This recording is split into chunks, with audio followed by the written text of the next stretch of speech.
All right, so let me give you my top 6 tips for sales and marketing. You ready for it? Here they are. Number 1, always have an amazing attitude. All right. Now, why should you always have an amazing attitude? Because your attitude determines your altitude. Have you heard that before? Well, your altitude is what goes up. So if you want to see financial altitude, that means you have to have an amazing attitude, because your attitude determines your altitude. Number 2, always agree and understand.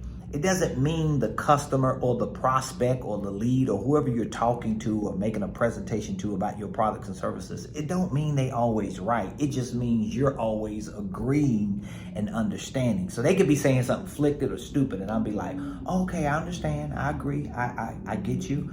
I'm not gonna disagree with them to create more contention when they may not necessarily agree with me. It doesn't mean they're right. It just means I'm always going to agree and understand where they're coming from to diffuse any contention between us both. Number 3, always respond with solutions. So people call you, people email you, people inbox and DM you. And sometimes what makes it even worse, a lot of people be on social media, well, I don't do this and don't be calling me for that. You could just tell their nasty, slimy attitude, and you're thinking you're trying to make money. You're supposed to be in business. You should be responding with solutions. So somebody called my office and say, hey, Ramon, I'm looking for this, that, there, and the other. Even if I'm not able to give them the best answer or the best solution at that time, I'm going to respectfully say, I understand. Back to number 2, I agree. I get where you're coming from. Well, if you don't mind, let me call you back. Let me look into A, B, and C. Let me reach out to A, B, or C, and I'll get back with you to make sure that we can find the best solution possible. That's how you do that, okay? Number 4, assume nobody sees you.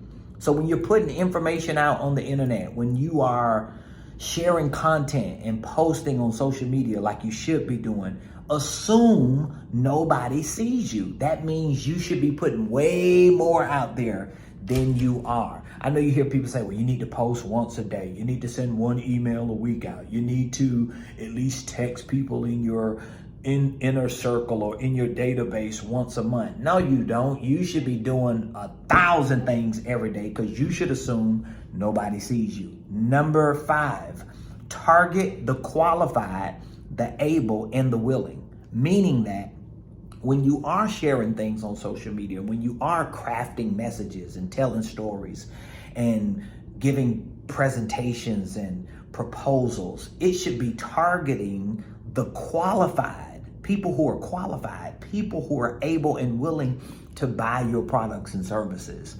So there's a thing called a PCP, a perfect client profile. That's who you should be targeting. A lot of times you try to throw a net out to target everybody. You should be targeting somebody. And now you may say, well, if I just target this certain client or this certain type of person, this certain demographic of people, I'm missing out on other people. Not necessarily, because I could be targeting blue and then red, yellow, and green see who I'm targeting, and red, yellow, and green get nosy and be like, why is he just targeting blue? Oh, wow, that can work for red, yellow, and green. So you got to remember to target the qualified, the able, and the willing. And number 6, give something for people to like, for people to know, and for people to trust. What do you mean? Well, you got to like me. So when you see me, do you like me? I'm smiling, have an amazing attitude. I'm always optimistic and positive. It seems like I'm always providing solutions and strategies. I'm just a positive person. And so I want to give you something to like. Then number 2, once I get your attention, I want to give you something to know. So I got to bring value, something you want to know. I got to provide that know to you. And then once you like me, and then once you listen to me and you learn, because you have more knowledge, the more you listen to me, guess what? You learn to trust me. Those are my 6 top tips for sales and marketing.